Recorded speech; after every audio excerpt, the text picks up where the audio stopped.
Estamos llevando a cabo un estudio sobre los distintivos, conociendo nuestra fe, distintivos de la Iglesia de Dios, de la Iglesia de Dios. Estamos utilizando este pequeño libro que tengo aquí en mis manos, que les estoy mostrando, un libro ya de mucho tiempo, de este señor, Ray Hughes, que aparece en la pantalla. Es importante que ustedes hagan una lectura sobre él.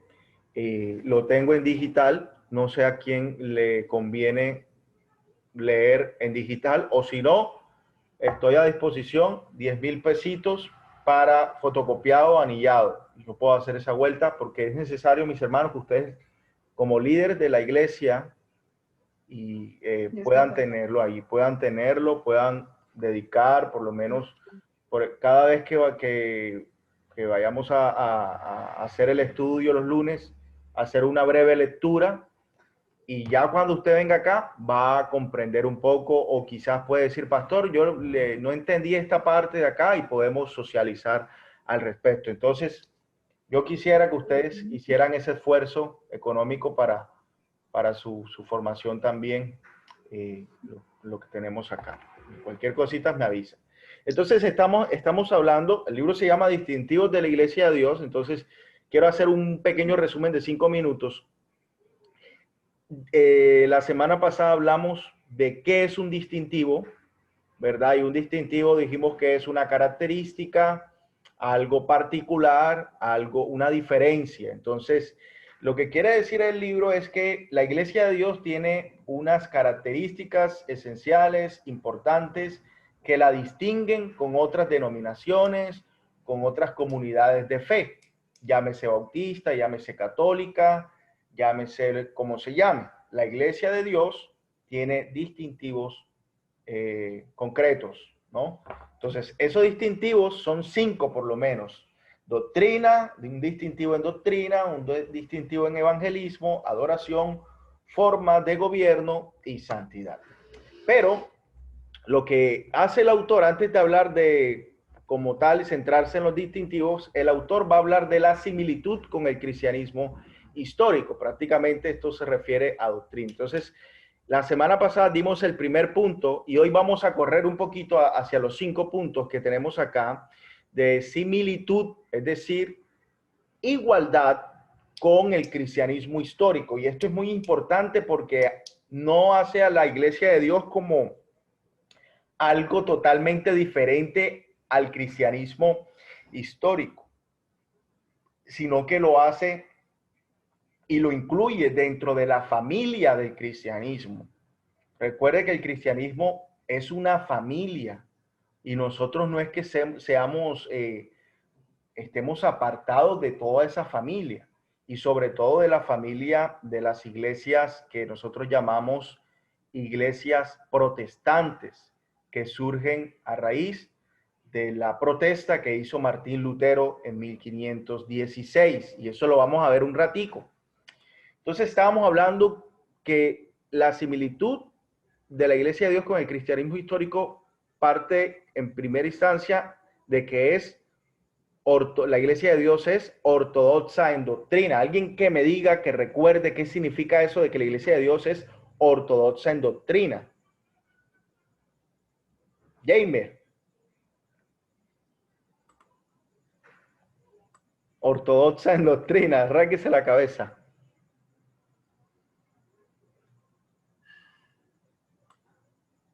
Ortodoxa en doctrina. No se ponga corchador, pastor. No. Ojo. Está corchador hoy, ya lo pillé. Claro, toca.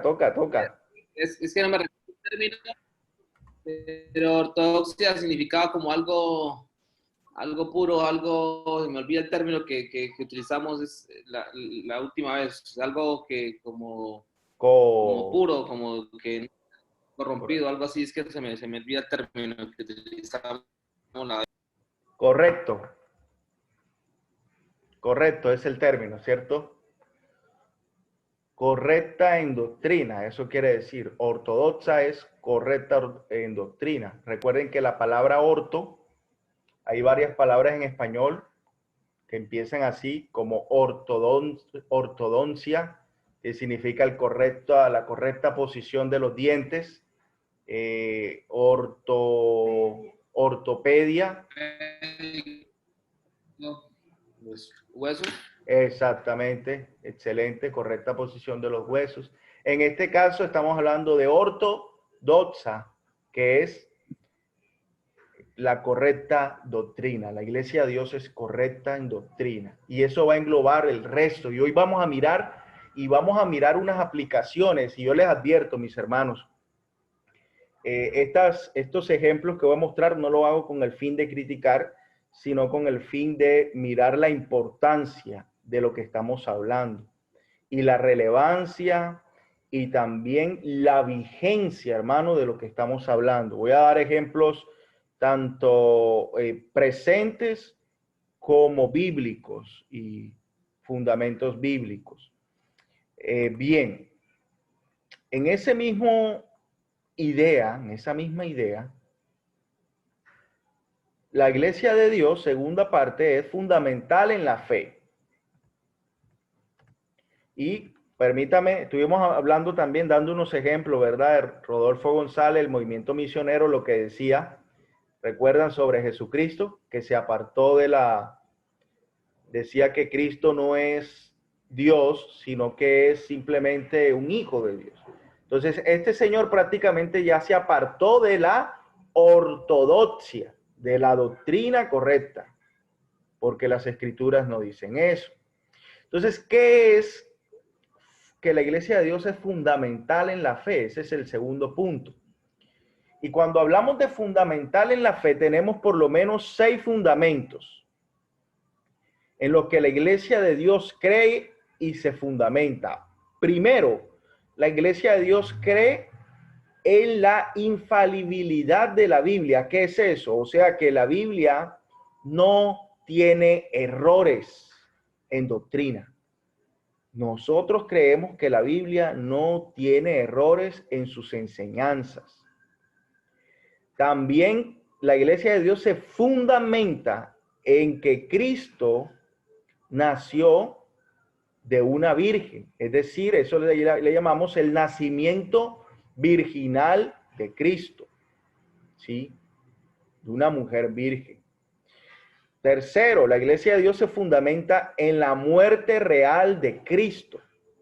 Y ahorita les voy a hablar de cada uno de estos, por qué se fundamenta en eso. Tercero, la Iglesia de Dios cree en la resurrección del cuerpo. Literal, nuestros cuerpos serán resucitados. Quinto, cree también en el sacrificio expiatorio, es decir, que Cristo con su sacrificio expió o redimió nuestros pecados. Y sexto, creemos en la segunda venida corporal, física de Jesús. 6 fundamentos. La Iglesia de Dios es fundamental en la fe. Aquí están los 6 fundamentos importantes.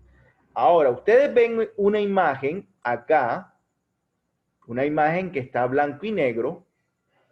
Hay unas escaleras, hay unos nombres, en cada escalón hay unos nombres que están en inglés y hay unos personajes que están bajando. ¿Qué significa? Yo les voy a decir. Hubo un tiempo cuando la Iglesia de Dios estaba recién nacida, que de hecho hace poco cumplió 136 años, la Iglesia de Dios. Cuando la Iglesia de Dios nació, había un movimiento fuerte que era el movimiento de los evolucionistas y el ateísmo. Y los cristianos comenzaron a relacionar las enseñanzas bíblicas con la ciencia y con el ateísmo. Entonces, cuando hacían eso, caían en un grave problema, porque miraban a la Biblia simplemente como un documento científico. Y cuando ellos llegaron a mirar la Biblia simplemente como un documento científico o un libro más, entonces ellos por lo general llegaban a la conclusión de que la Biblia contenía errores. y que la Biblia no era infalible. ¿Sí? Y luego, si yo digo que la Biblia no era infalible, que tiene errores, que está llena de mitología, yo voy a decir que Cristo nació, que el nacimiento de Cristo también es un mito, ¿sí? Que no es real. Y prosigo, si yo digo que la Biblia tiene errores, es mitos, y que casi todas sus enseñanzas son ilustraciones y no son literales, yo voy a decir también que la muerte de Cristo entonces también fue un mito, ¿sí? O un ejemplo, pero que no fue real. Obviamente eso también va a aplicar con la resurrección, con el sacrificio expiatorio y con la segunda venida. Y aquí en la imagen vemos que las personas están bajando, es decir, el punto central aquí es que cuando uno niega que la Biblia es infalible, la caída va a ser eminente, va a ser pronta, hasta el punto que vamos a llegar hasta el ateísmo. Entonces, hermanos, nosotros debemos tener una concepción clara de las escrituras. La Biblia no contiene errores en doctrina. La Biblia es un libro sagrado, no es un libro meramente humano. La Biblia es un libro divino, divino. Eso significa que la Iglesia de Dios es fundamental en la fe, que cree estos 6 principios. Infalibilidad de la Biblia, es decir, la Biblia no contiene errores, nacimiento virginal, muerte real de Cristo, resurrección literal, sacrificio expiatorio y que Cristo vendrá por segunda vez. Eso es que somos fundamentales en la fe. Porque hay algunos por ahí que creen que la Biblia tiene errores, no, es que fue un escrito humano. Hay cristianos que piensan así. No, pues la Biblia, yo creo en la Biblia, pero hay que reconocer que tiene sus errores. Que tiene sus errores por las traducciones que se han hecho y el hombre le ha añadido mentiras. Y podemos hacer un estudio serio sobre eso, porque la Biblia es el libro antiguo más exacto. Es el libro antiguo más exacto. Ningún libro antiguo se puede comparar con la exactitud de traducción de la Biblia y de la pureza del contenido de la Biblia. Bien, lo otro es que la Biblia, la Iglesia de Dios dice, lo tercero, es que la Iglesia de Dios tiene una similitud con el credo de los apóstoles. El credo, ¿cuántos se saben el credo de los apóstoles acá? Creo en Dios Padre Todopoderoso, Creador del cielo y de la tierra, y en Jesucristo, su único Hijo, que fue concebido por obra y gracia del Espíritu Santo. Nació de María Virgen, padeció bajo el poder de Poncio Pilato, fue crucificado, muerto y sepultado, descendió a los infiernos, al tercer día resucitó de entre los muertos y está sentado a la diestra de Dios Padre Todopoderoso. De allí vendrá a juzgar a vivos y a muertos. Creo en la iglesia, en la Santa Iglesia Universal o católica, no es católica romana. Creo en la comunión de los santos, en el perdón de pecados. Bueno, y sigue diciendo el credo, no recuerdo el otro pedazo, pero déjeme decirle, hermanos, que este credo no es de los católicos o católicos romanos. Este credo se le llama el credo apostólico. Quiere decir que es un credo formulado, esa era la doctrina que unía a el cristianismo en el tiempo de los apóstoles, ¿sí? En el tiempo de los apóstoles. Entonces, la Iglesia de Dios se une a la enseñanza del credo apostólico. Lo cuarto que quiero hablar es, el cuarto punto es similitud con la reforma. ¿Qué es la reforma? Y este punto es importante. ¿Por qué la Iglesia de Dios tiene una similitud con la reforma?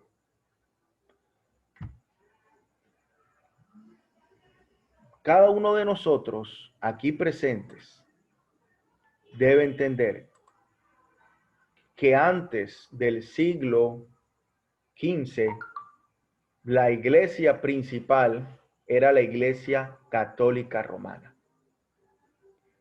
Ella tenía el monopolio en los continentes de Europa y de África y de Asia y cuando llegó acá a las Américas también quiso implantar la religión cristiana. Entonces ella tenía todo el poder de la fe cristiana, todo el poder estaba centralizado ¿en qué ciudad? En Roma. En Roma. Roma controlaba todo el cristianismo. Las decisiones se tomaban desde Roma. Antes del siglo XV era así. Entonces, la iglesia tenía todo el poder, hasta no solamente religioso, sino político, militar y de otras muchas cosas, cultural también, del arte y de todo. Pero en lo religioso, la iglesia estaba cometiendo abusos en doctrina. Uno de esos abusos en doctrina, por ejemplo, era el engaño de las indulgencias. La Iglesia Católica Romana, el engaño de las indulgencias. ¿Qué decían las indulgencias? El Papa dijo, bueno, vamos a recoger dinero con las indulgencias. Vamos a decirle a la gente que cuando meta un billete o una moneda en este cofre, su pariente, su familiar que está en el purgatorio, va a salir del purgatorio y se va a ir para el cielo. Solamente sucederá eso si dan platica. Y con esa plata, decía el Papa, yo voy a construir la Basílica de San Pedro, es decir, el Vaticano. Entonces esa enseñanza corrió en toda Europa. Y todo el mundo daba plata, daba plata, daba plata, daba plata, daba plata. Y la iglesia engañó a muchos. También se enseñaba que para ser salvo uno debía cumplir con cada uno de los sacramentos. Y creo que eran como 7 sacramentos que tiene la iglesia. Si usted no cumplía uno de esos, probablemente no podía ser salvo inmediatamente. Tenía que pasar un tiempo en el purgatorio o en el infierno. Entonces, los católicos que tenían que cumplir al pie de la letra cada mandamiento, porque la salvación prácticamente era por obra. La salvación era por obra. Entonces, en ese tiempo hubo un monje católico que comenzó a leer la Biblia y a darse cuenta que lo que estaba enseñando la Iglesia Católica Romana no estaba acorde con las escrituras. Ese monje se llamó Martín Lutero. Entonces Martín Lutero puso el grito de protesta ante el Papa. Y usted sabe que desafiar al Papa, a una autoridad tan grande, tiene repercusiones y consecuencias fuertes. Entonces Martín Lutero se metió con la cabeza de la iglesia, una persona prácticamente intocable, pero Martín Lutero no le importó eso, sino que a Martín Lutero le importó más la verdad de la palabra de Dios, que la palabra de Dios está por encima de cualquier otra autoridad humana. Entonces Martín Lutero, el Papa lo excomulgó, le mandó una bula papal o un comunicado, una carta, y Lutero quemó esa carta, quemó ese comunicado. Es decir, entró en total rebeldía con la iglesia por las enseñanzas. A Lutero se le acusó de hereje y la iglesia quería que Lutero se retractara y pidiera perdón, pero Martín Lutero dijo no.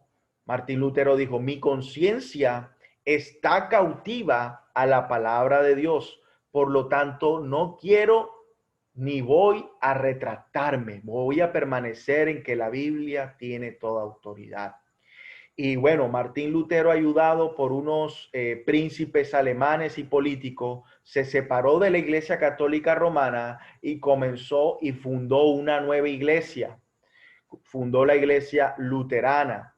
Entonces, de allí parten las iglesias protestantes y nosotros somos parte de esa iglesia protestante, de esa iglesia que quiere reformarse, que es de esa iglesia que se reformó y que no continuó con esas falsas enseñanzas del catolicismo romano, sino que queríamos volver a la forma original del cristianismo histórico, porque el cristianismo que estaba trayendo y que estaba enseñando la Iglesia Católica Romana estaba mezclado la verdad con el engaño, y Martín Lutero se dio cuenta de eso.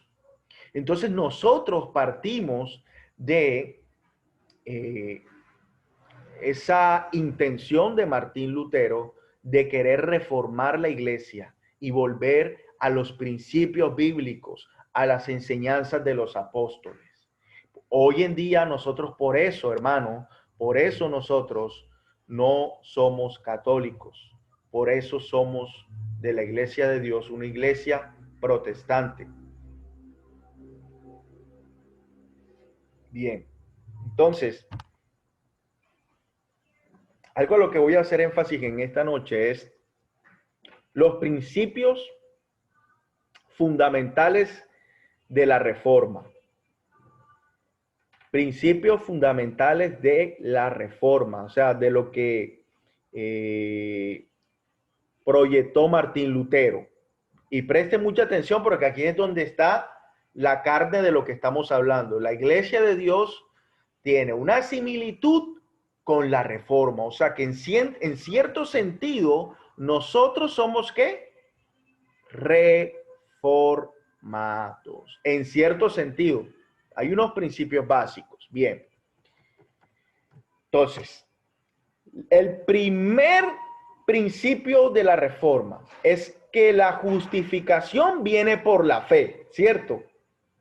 Nosotros somos justificados ante Dios, declarados justos ante Dios por nuestra fe, no por la adoración a María, no por la entrega de dinero, no por nuestras obras, sino únicamente por la fe ¿en quién? En Jesús. Eso dice el Nuevo Testamento, ¿sí? Efesios 2, 6, 8 dice, ¿qué dice? Me confundí de texto. Efesios 2, 6 dice que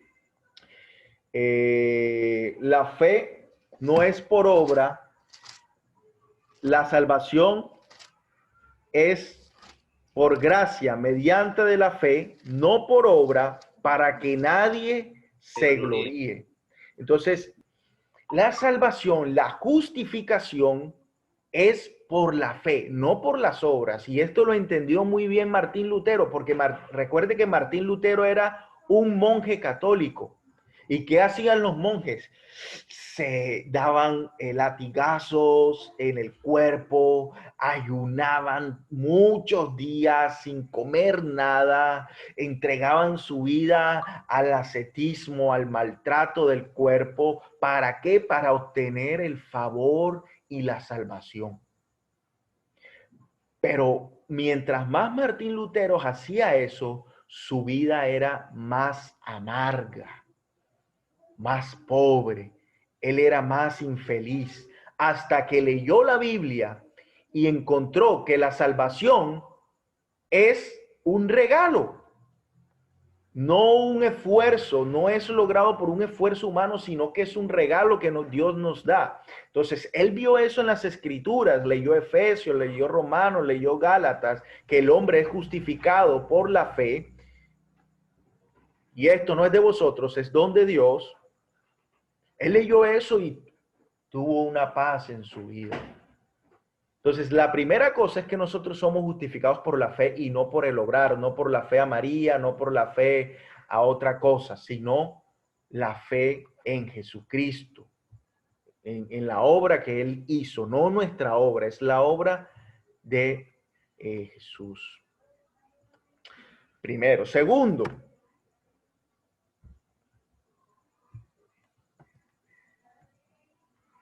entonces, bueno, miren acá cómo somos justificados. Nosotros le damos nuestro pecado a Jesús y Jesús nos da su justicia. Eso es un intercambio, hermano. La obra de salvación es un intercambio. Usted le da su pecado a Jesús y Jesús nos da su justicia. Porque Jesús vino a vivir 33 años de su vida para cumplir todos los mandamientos de la ley que ningún ser humano pudo cumplir. Por lo tanto, Jesús tuvo que vivir los 33 años, vivió en justicia y cuando murió y hubo esa transferencia, nosotros le entregamos nuestro pecado y Él nos entrega su inocencia, su santidad y su justicia de vida. ¿No es eso glorioso? Espero que usted esté agradecido con eso, mi hermano. No estamos, la iglesia vivió en un engaño por años. Amén, amén. La segunda cosa que nos enseña la reforma, los principios de la reforma, es que la reforma enfatizó el sacerdocio. ¿Hay alguna pregunta de pronto sobre lo anterior? ¿De pronto tienen algún comentario, pregunta, si tienen dudas? Cualquiera que sea, puede levantar su mano. Ahí vamos a tener un tiempo de comentario. El segundo principio de la reforma, hermanos, y esto también es importante, es que la reforma y nosotros como iglesia creemos en el sacerdocio de todos los creyentes. Entonces, déjenme comparar esta enseñanza con lo que practicaba la Iglesia Católica o lo que practica la Iglesia Católica. Simplemente unos cuantos escogidos son los que pueden ser sacerdotes, ¿sí? Hay un sacerdote ahí principal en la Iglesia Católica que es el que hace la comunión, que es el que oficia la lectura, que es el que predica, que es el que hace todo. O sea, el sacerdote es como esa persona principal, es intermediario entre Dios y los hombres. Tanto que hay un cuartico donde usted tiene que confesarle los pecados al sacerdote y el sacerdote confiesa los pecados ante Dios y el sacerdote le dice, estás perdonado, hijo. Entonces, la Iglesia Católica mantenía a las personas en total ignorancia y solamente unos cuantos escogidos podían ser sacerdotes. Pero la Reforma con Martín Lutero no cree eso, o no creyó eso, de que solamente una persona escogida podía ser sacerdotes. No creemos eso. Eso es más, es una visión del Antiguo Testamento, pero cuando llegamos al Nuevo Testamento, ¿qué dice Primera de Pedro 1:9? Porque ustedes son real sacerdocio, nación santa, pueblo adquirido por Dios para que enunciéis las virtudes de aquel que os trasladó de las tinieblas a su luz admirable. Ojo, mire lo que dice. Vosotros sois real sacerdocio. Todos los que creen en Jesús son, en cierto sentido, sacerdotes. Sacerdotes. Usted, por eso el culto de nosotros es un culto participativo, ¿sí? Donde todos participamos, donde todos oramos, donde todos levantamos las manos, donde todos cantamos, donde todos estamos participando del servicio. Mientras que un servicio de la Iglesia Católica, la gente simplemente está ahí expectante, ¿no? Escuchando todo lo que el cura dice. Handiribi, handiribu, handigidibandi.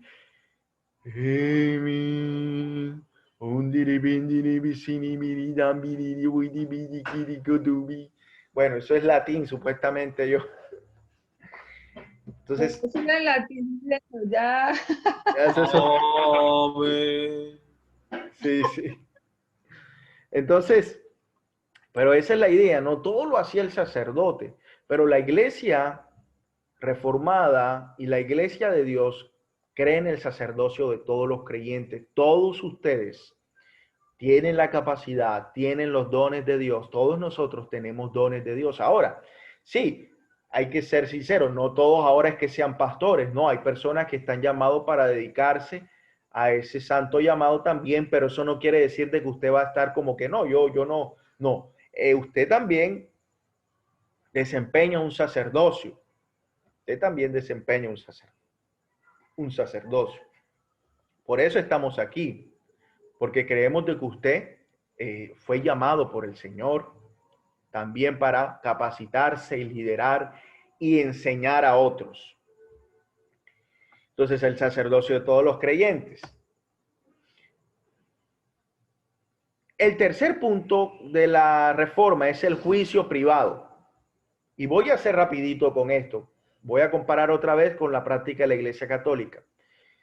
La Iglesia Católica no te daba a ti la opción de, mira, cree en Cristo. Mira, puedes hacer, él no te daba la opción. La Iglesia Católica te obligaba, la Iglesia Católica Romana te obligaba a creer, ¿cierto? Si no creías en lo que la Iglesia Católica Romana decía, ¿qué le pasaba a una persona? Lastimosamente, ¿verdad? Era una religión impuesta.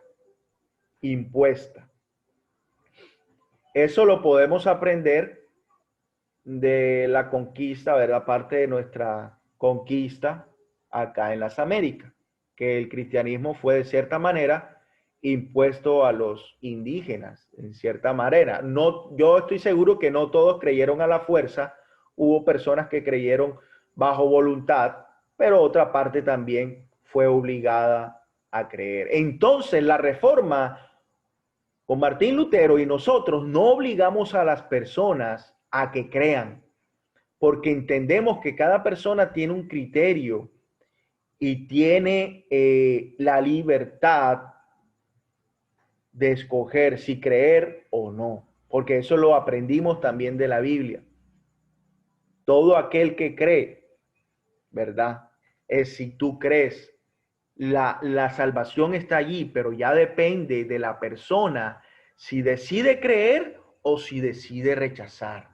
Entonces, nosotros creemos en el juicio privado.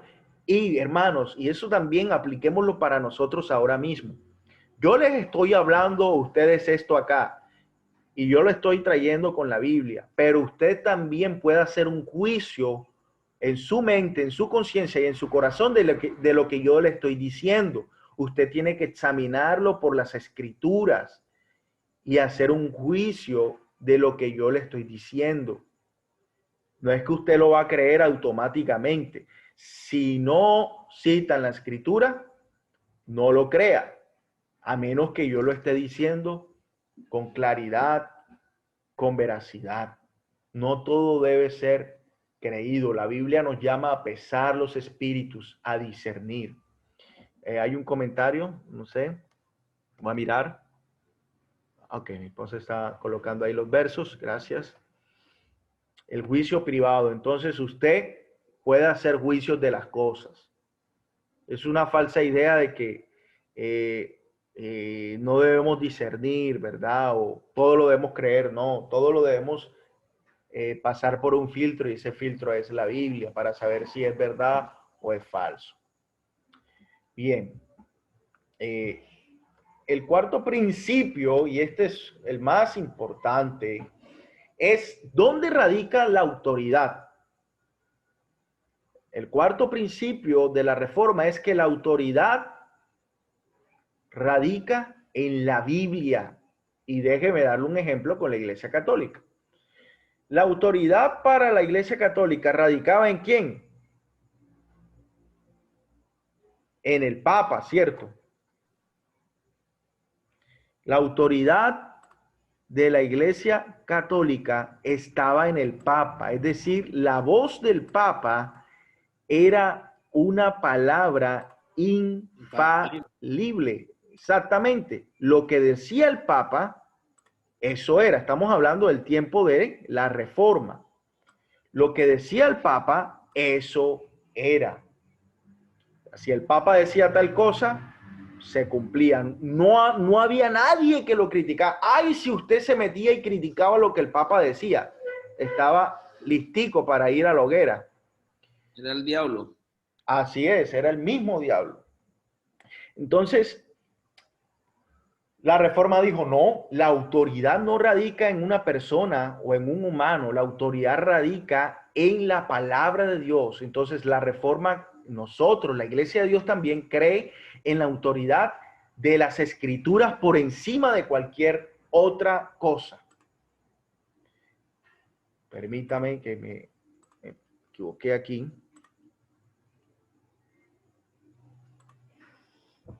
Entonces, ni el Papa tiene autoridad, y nosotros también podemos caer en ese error. Podemos atribuirle autoridad más a una persona que a la misma palabra.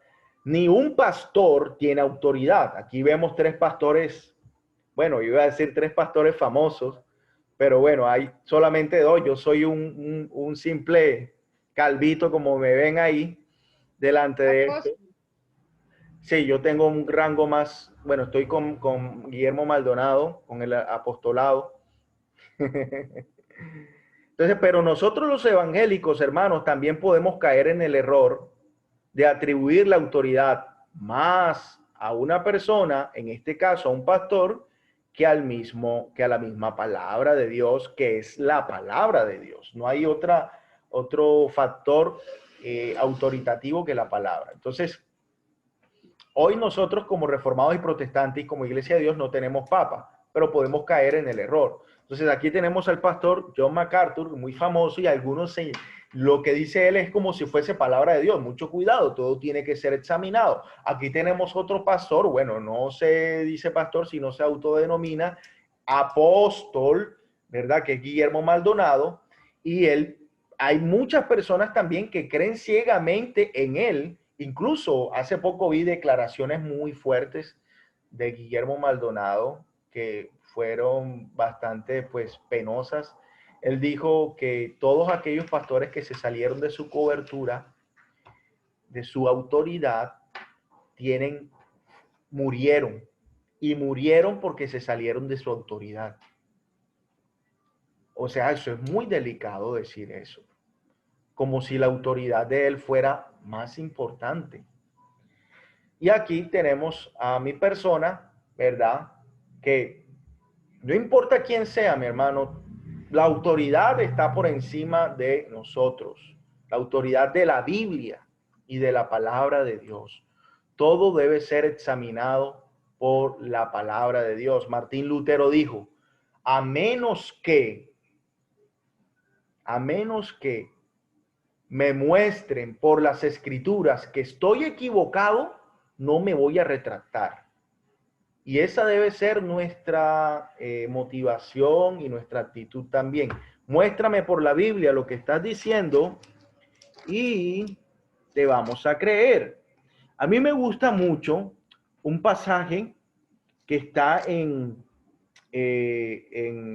Hechos, capítulo 17, versículo, déjeme y lo busco un momento, el versículo 13.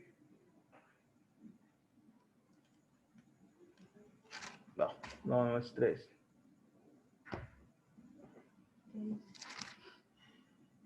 Dice,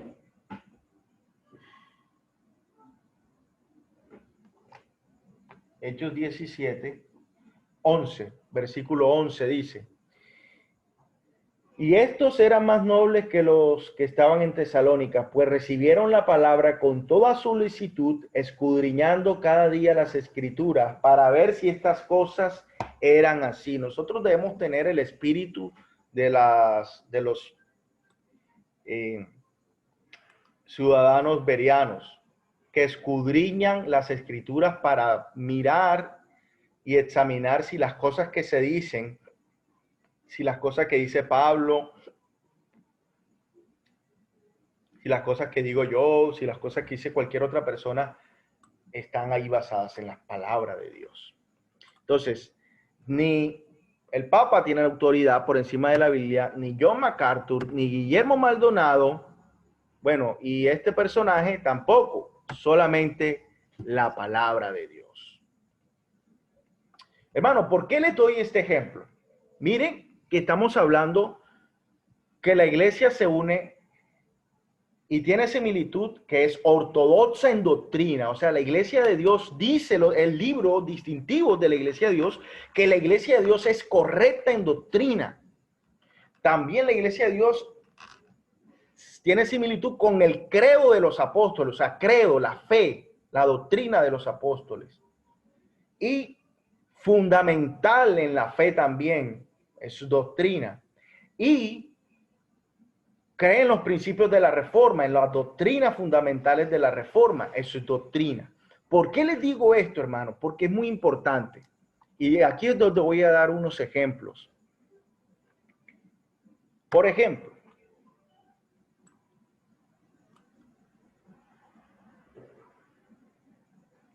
miren algunas de las cosas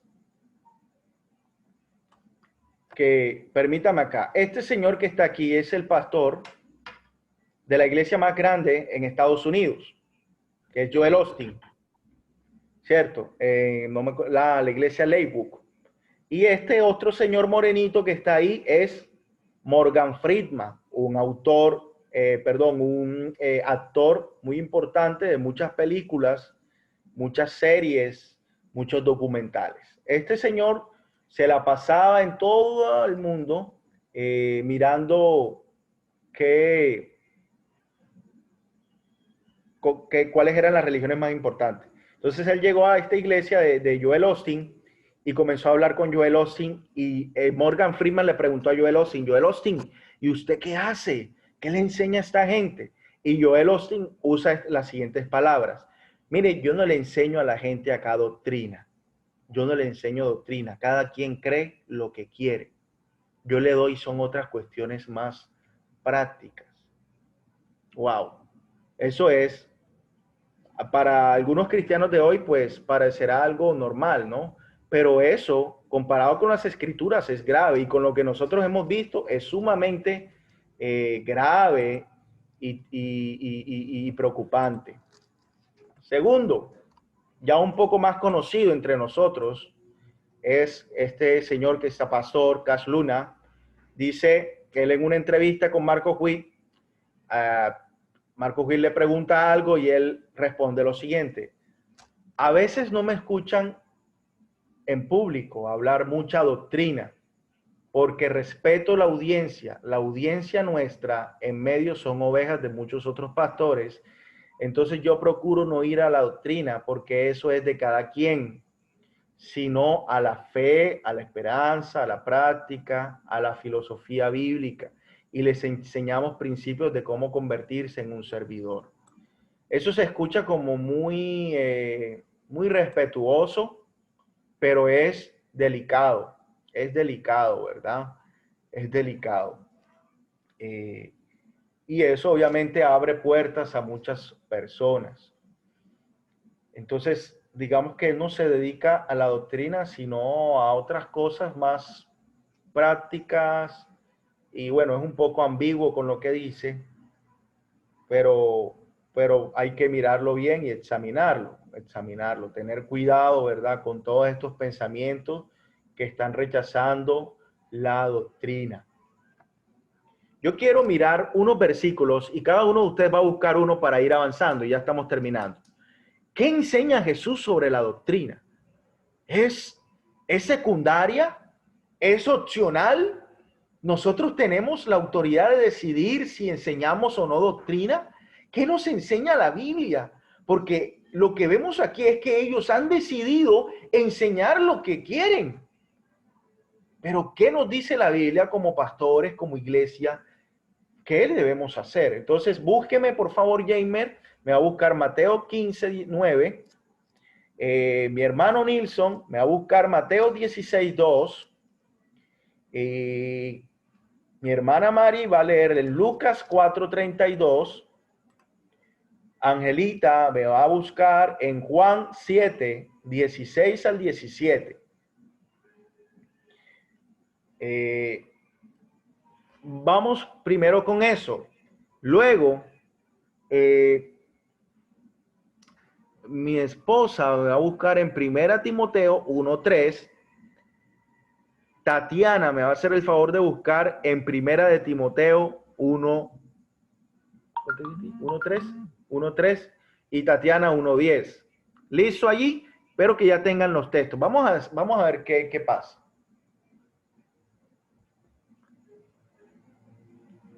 Pueden iniciar Mateo 15:9, ¿qué dice? Desactive ahí. Mateo 15:9 dice, pues en vano me honran, enseñando como doctrinas mandamientos de hombres. Así es. Entonces, mire, esas son palabras de Jesús que le está diciendo a los fariseos. Ustedes enseñan doctrinas de hombre. O sea, quiere decir de que hay una doctrina de hombre y hay una doctrina de Dios. Usted debe discernir cuál es o cuál es cuál. Entonces Jesús está diciendo, ustedes no me honran porque enseñan doctrina de hombre. Siguiente texto. Mateo 16:2. Mateo 16:2. Mas él respondiendo les dijo, cuando anochece, decís, buen tiempo, porque el cielo tiene arreboles. ¿Sí dice Mateo 16:2? Sí, señor. Mas él respondiendo les dijo. Sí, señor sí, pastor.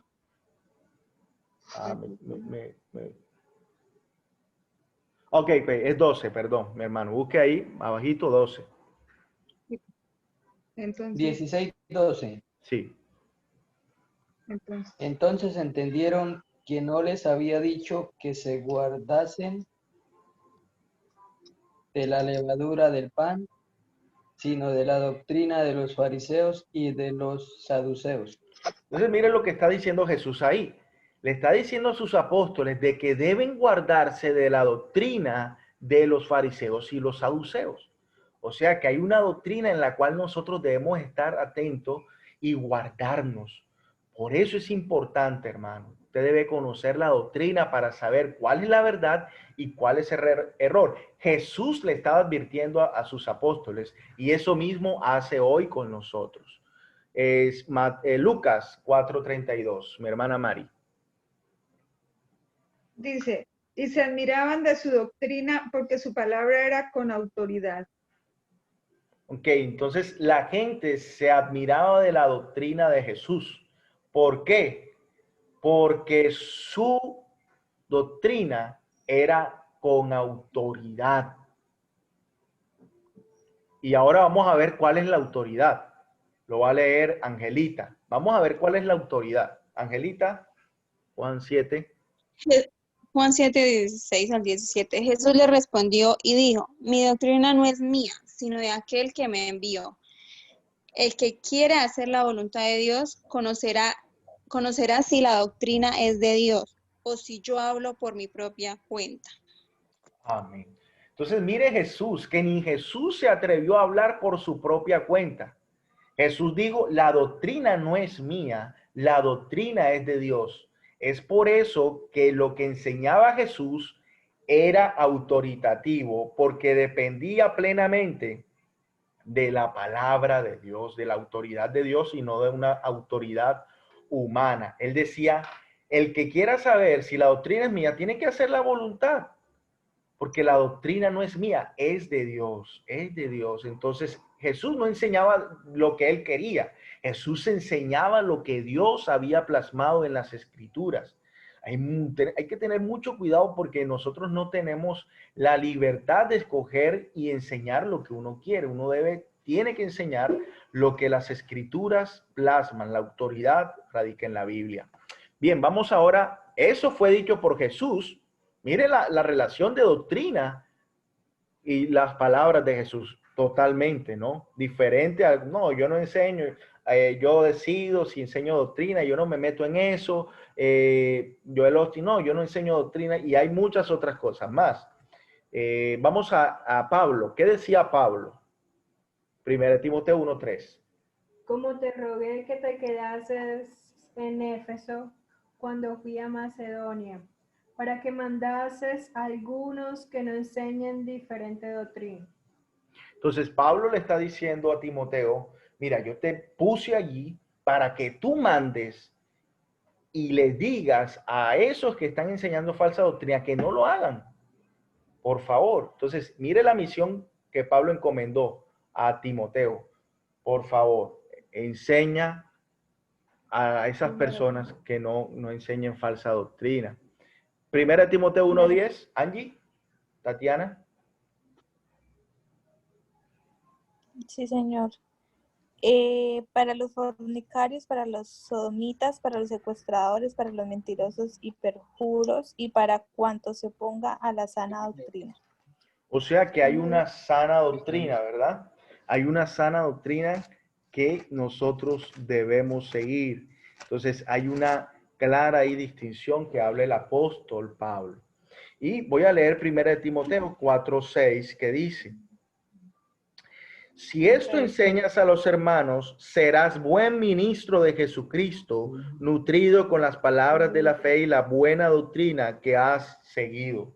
Entonces, mire lo que le dice Pablo, tienes que enseñar la palabra de fe y la buena doctrina. Tienes que enseñar lo que yo te he encomendado, lo que está en la palabra de Dios, porque si esto enseñas, hermano, la iglesia, le está diciendo Pablo, va a estar bien nutrida, va a estar fuerte, va a estar en una roca fuerte, en la palabra de Dios, porque va a tener autoridad.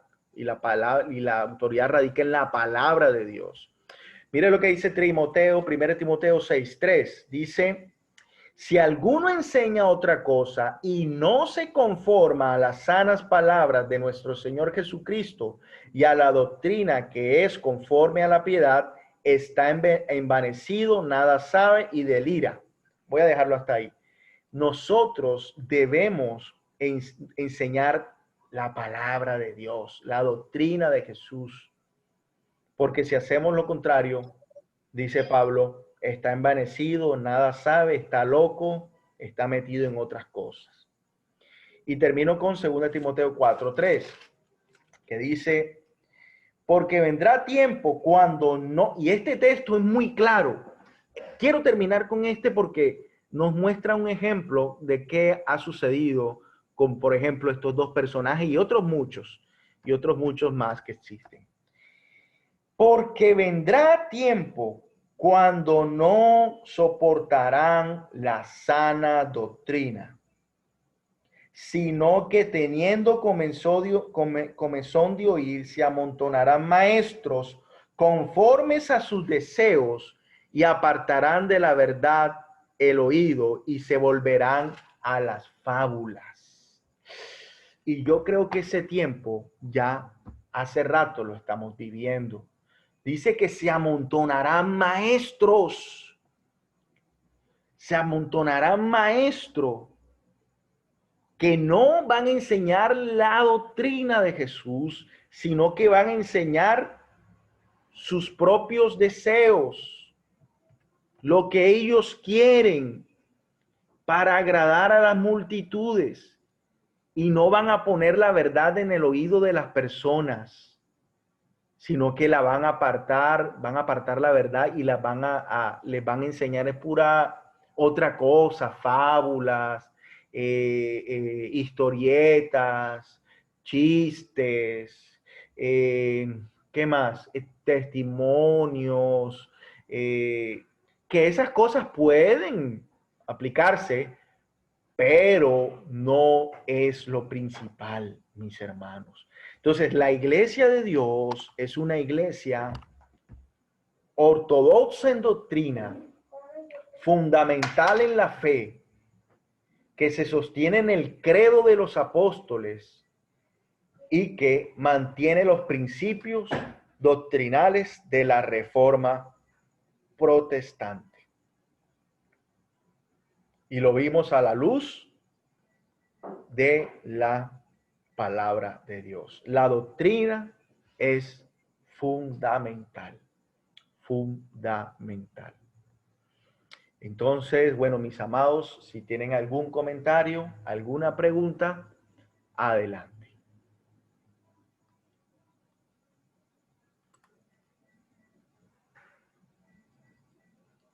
Bueno, déjeme decir que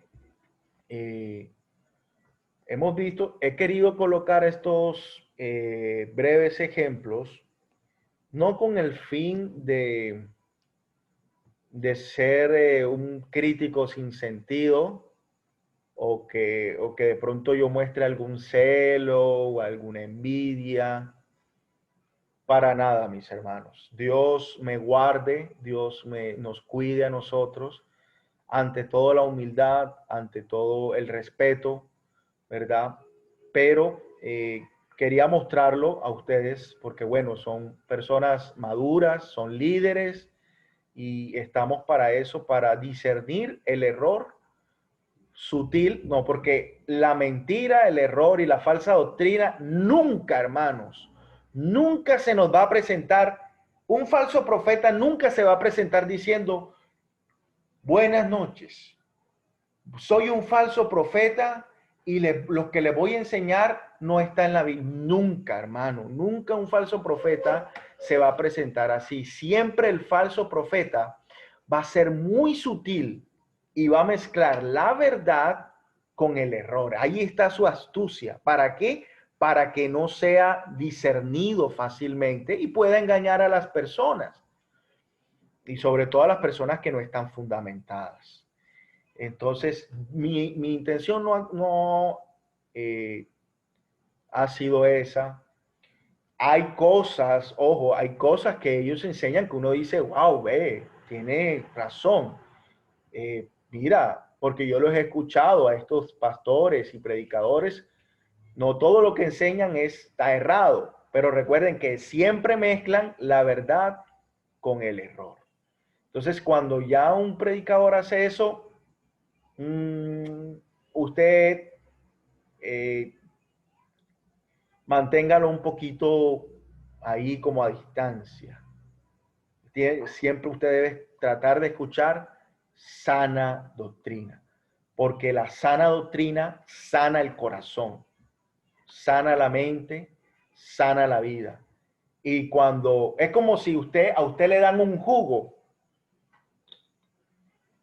que tiene un poquito de agua natural, tiene agua natural, y le echan un poquito de agua del caño a ese jugo.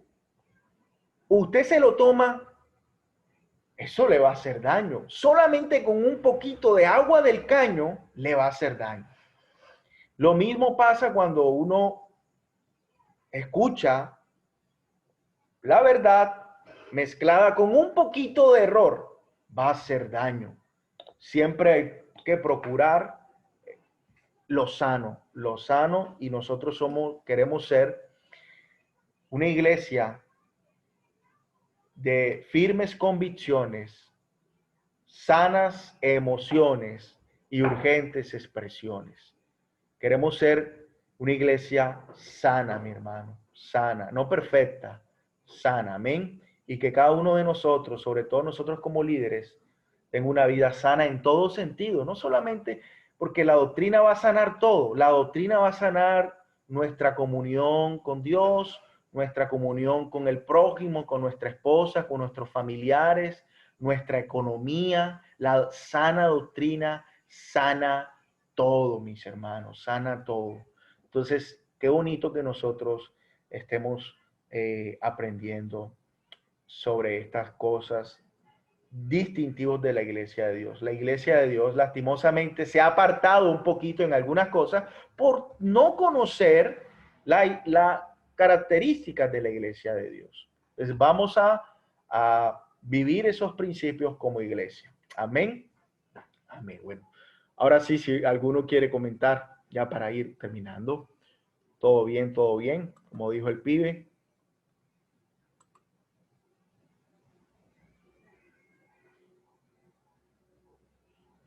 voy a terminar aquí.